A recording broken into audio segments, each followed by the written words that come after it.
and welcome to this special edition of ET Now Startup Central that we are bringing to you from the Digital India Summit. This is the second edition of Times Network's Digital India Summit, where we are closely tracking the progress of one of Modi government's pet projects, Digital India, where we are and what else needs to be done to achieve the dream of a Digital India.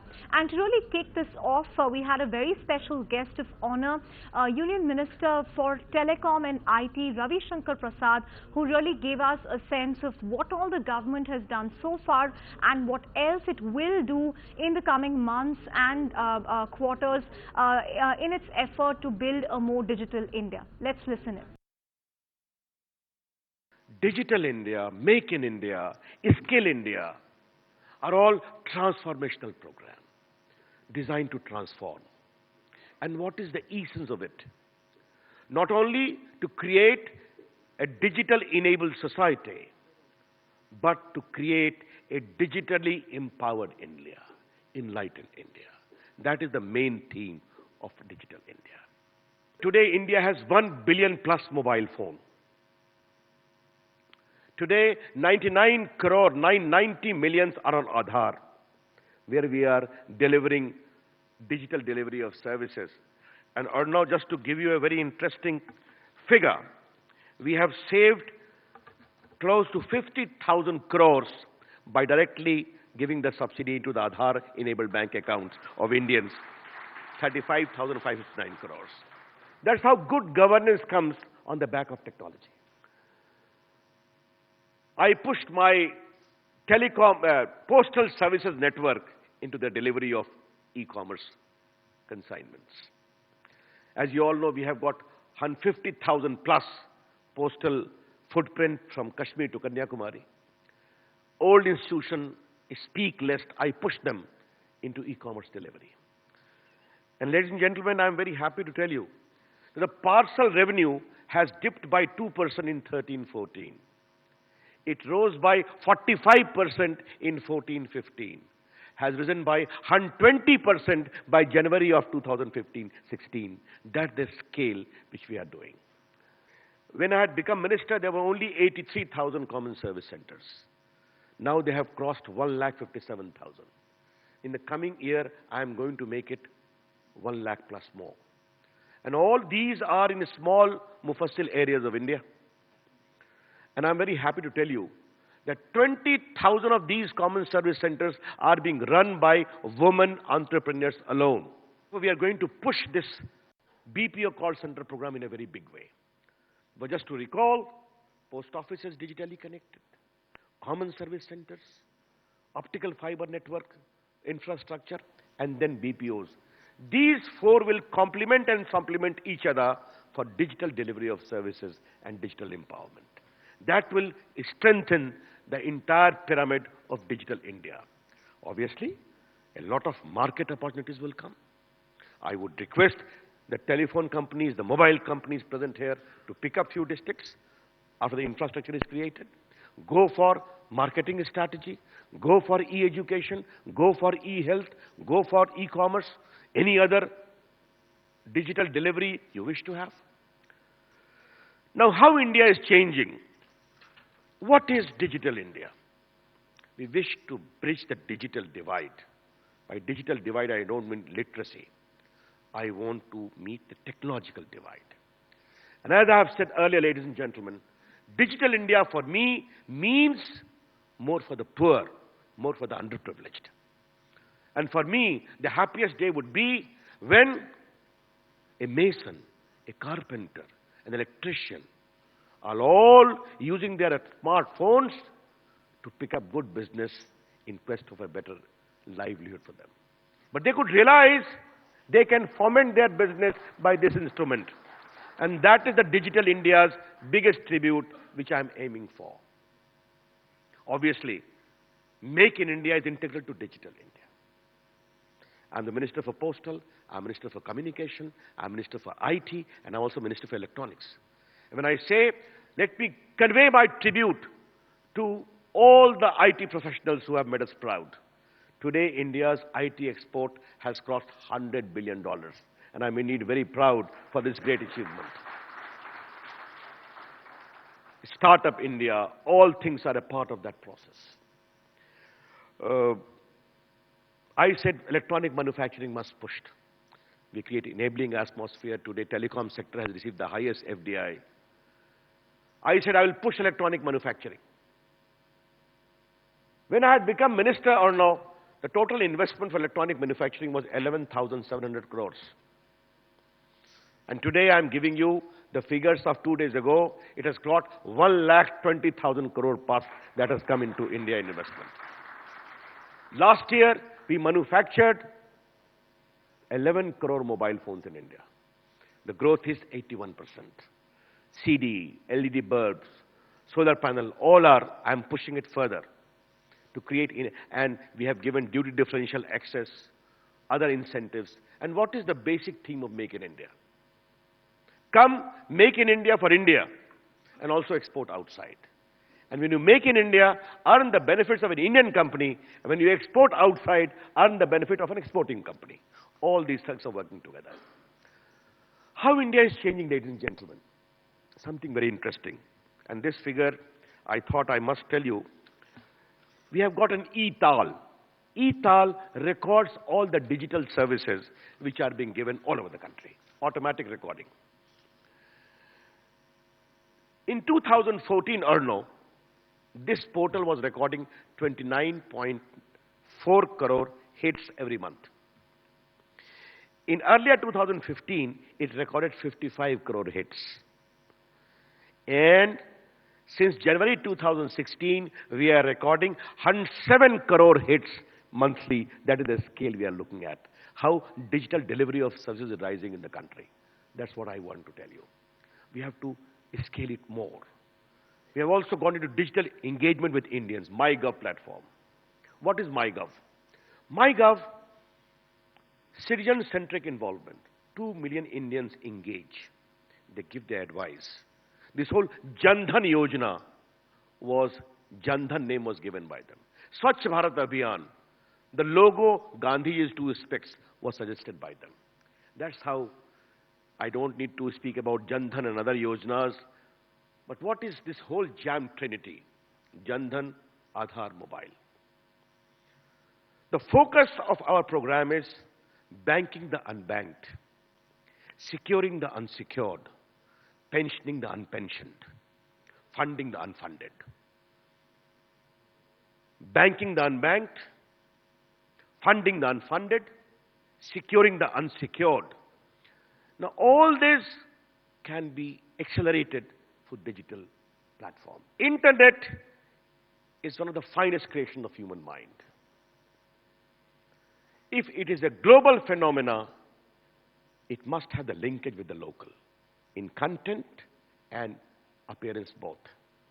And second, I had said, if internet, which is indeed one of the finest creation of human mind, then it should not be allowed to be abused by few. Therefore, an open internet, a stable internet is possible and possible only when it is secure from these elements, in which the governments also will have to play the role, and therefore we have consciously supported the multi-stakeholder model, where you, the private sector, have done so well. My greetings to you.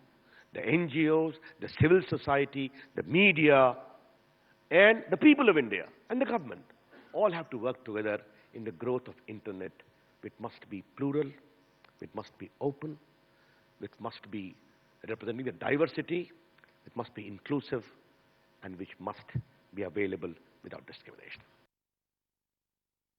Apart from top-notch ministers, we also had a bevy of names, the top corporate names, top policy makers at this Digital India Summit.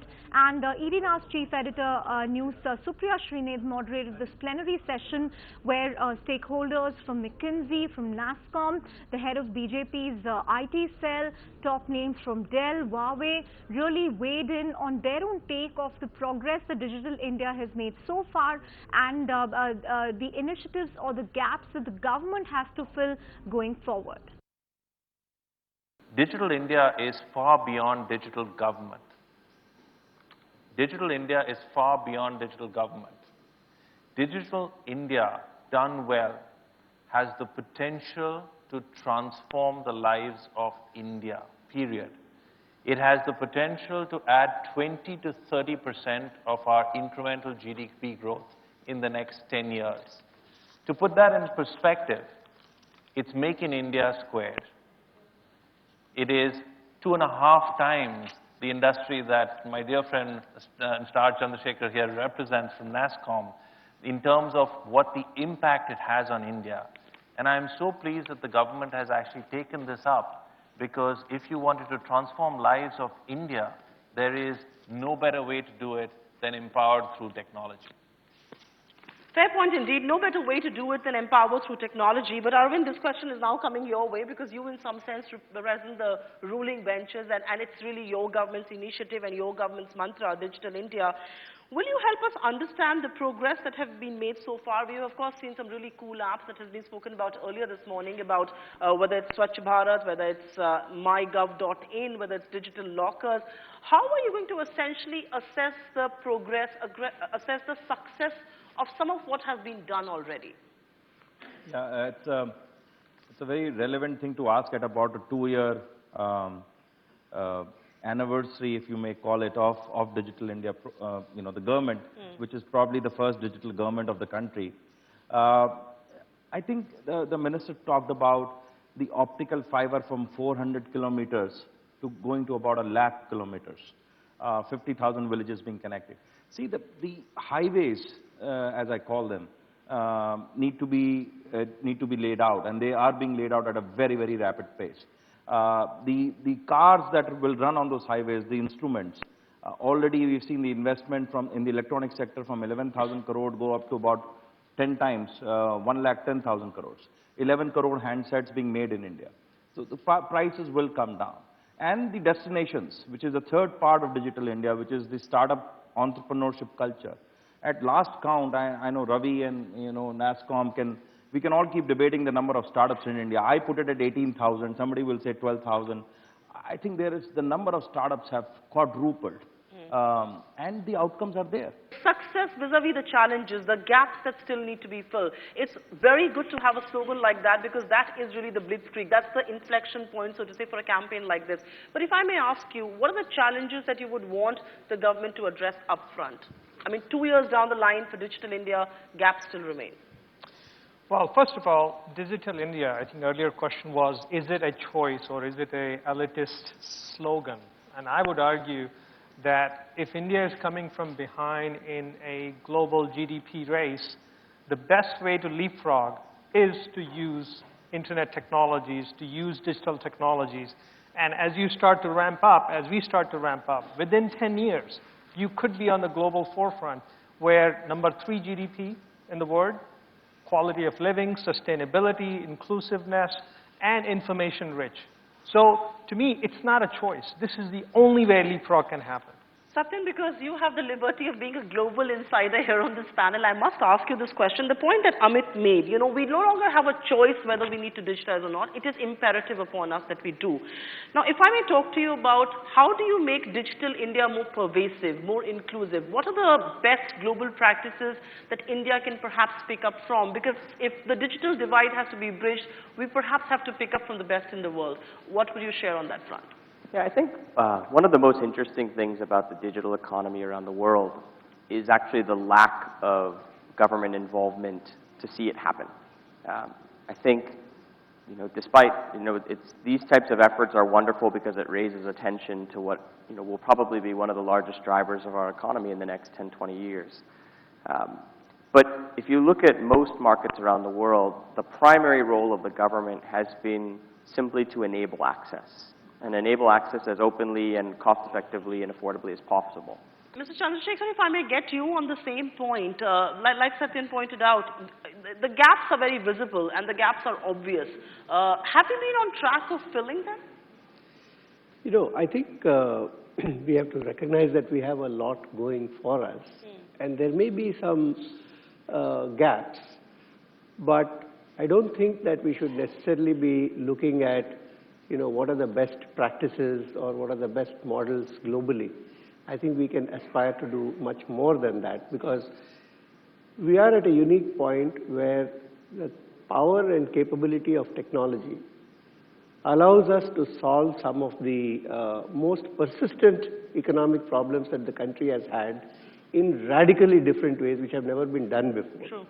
So to my mind, we should be and probably need to be aiming at a very different way of solving those problems and setting the next practices. So many people believe this whole jam trinity is going to be a big catalyst in this Digital India initiative. Are you somebody, I know you wanted to make it a point, but you want to add to that? Sure. Yeah. I do have something to share. That's why I give you some signal, because I'm coming from places where, to be honest, like 10 years ago, I think that if you forget your wallet, okay, at home, you probably would go back and get it. Today, how many of you, if you forget your mobile phone, you would go home and get it? I will. Can we raise your hand? I just want to see how many people would actually go home and get it. You see? I think the mobile phone today is a lot more important than my wallet today. India is moving into that direction. I'm glad to see that. All right, India is moving in the right direction. Amit Jain, if I may ask you this question, is enough being done? I mean, some of the things that were mentioned here by Arvind, is enough being done to incentivize the digital economy to take off, according to you? I mean, yes, moving with payment banks, moving with niche banks, creating this appetite for plastic money is all very good. But is that enough to rev up the digital economy? Yes, I think it's not an easy transition. So it will be unfair to say enough is not being done. I think you talked about all the initiatives that the government has taken over the last several years. It's a massive transition to move from a cash economy to a cashless economy. Like 3 to 4 years is a good time frame. You achieve that, that's a very good time frame. So I think we are in that journey. The UPI, the interface that's just coming out, I think is a good step there. Rahul, you want to comment on that innovation in India is happening, and some of that is very innovative and perhaps groundbreaking, but it's still very, it's not transformational yet, it's transitory in nature. Well, I would challenge that. I think there's a number of innovation that has happened and is happening in India which are very unique to India. And, think about, I funded a company that produces electricity with a little solar panel for someone living in a slum. And we have lit up about 10,000 homes in Mathura district. And this product, you would have never designed or invented anywhere outside of India. So there are lots of innovations that are happening, but we haven't scaled it to the level where it starts kind of putting a spotlight on it. We are going to see a reverse way of transformation. It's not going to be driven by the supply side, but it's actually opening up the innovation playground for the entrepreneurs and then create that demand side, and that's driving the supply.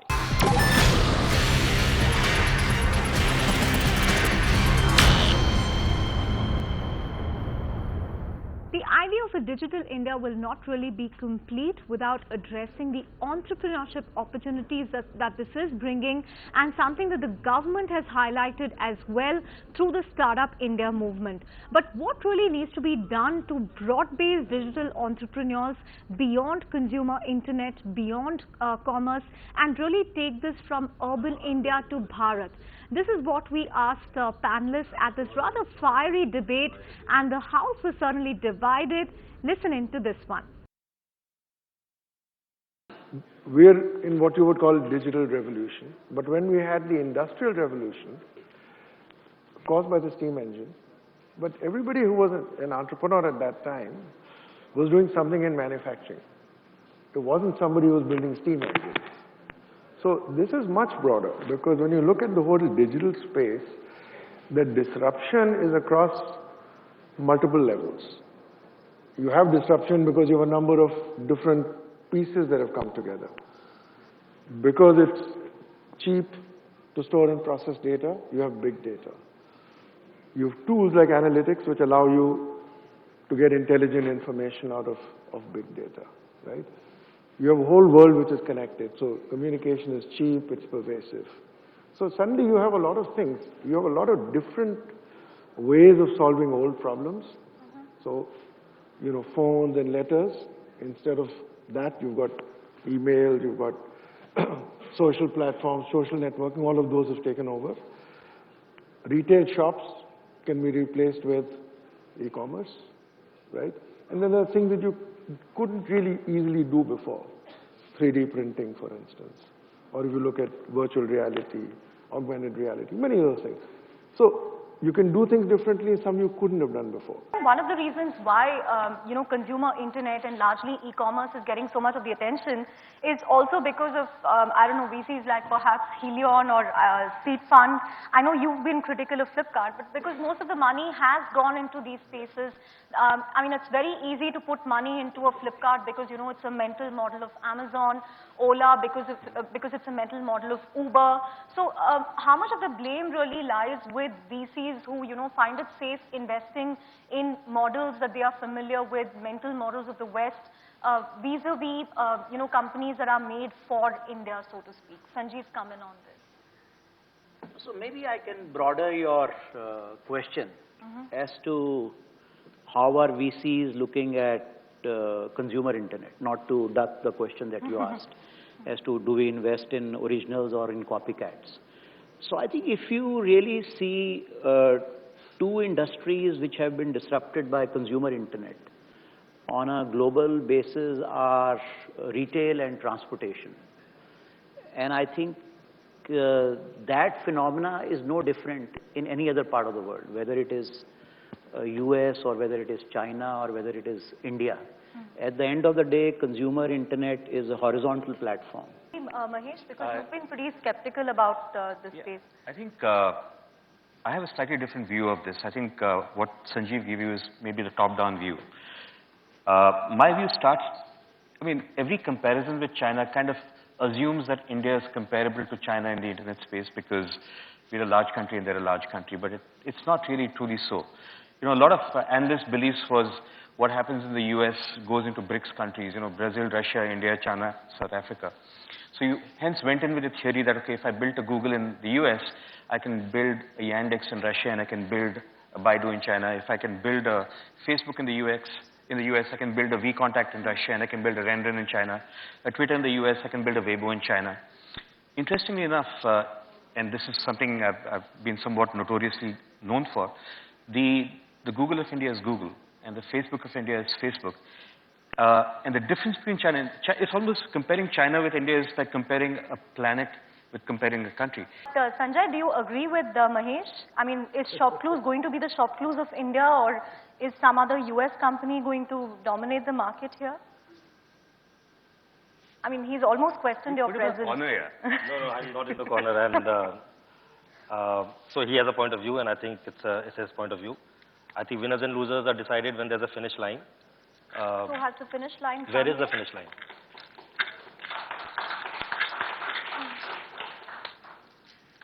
And Flipkart will be Flipkart of India, not Amazon of India. Of course, you can't beat Amazon on Amazon's playbook. You can't beat Uber on Uber's playbook. But if you go by a certain thought process, then Tatas and Birlas should be the only ones in India running enterprises because, when India got independence, those were the only ones who had money and resources. Where's the entrepreneur then? What would you say? Are we missing out on that whole aspect of digital entrepreneurship because, there are no fancy valuations chasing these companies? Yeah. See, the airlines have never made made profits. I think, Warren Buffett famously said if he was there when Wright brothers were there and he had invested in the airline industry, that would have been a mistake. Had we invested in the aircraft industry, that would have been a success. And the reason the airlines don't make money is because ultimately all of us as consumers always opt for the cheaper air flight to Bangalore, in that window that we're looking at. Given the basket of airline choices that we have, so I am happy to fly Jet and Indigo.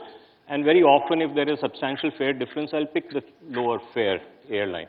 And since there is no stickiness on the front end, despite having loyalty programs and giving frequent flyers worth trillions of dollars, there's no stickiness on the front end. The airline industry operates at the margin structure of the most desperate person in that quarter, right? And therefore, it never makes money.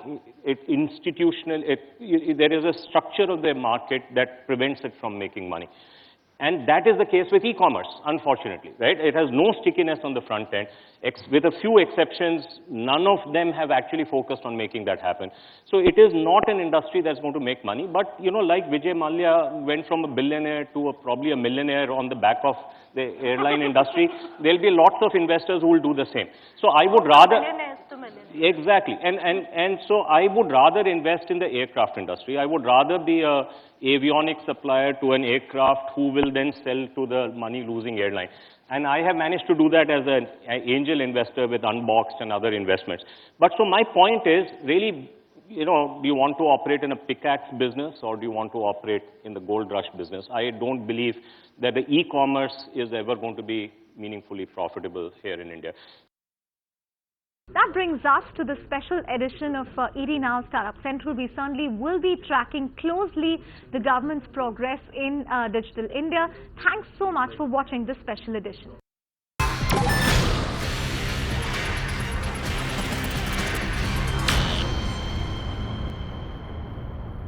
Find us on Facebook at facebook.com/ETNow and don't forget to click the like button. You can also follow us on Twitter at ETNowLive. To stay updated with all our programming, hit the subscribe button on our YouTube channel by logging on to youtube.com/user/ETNow.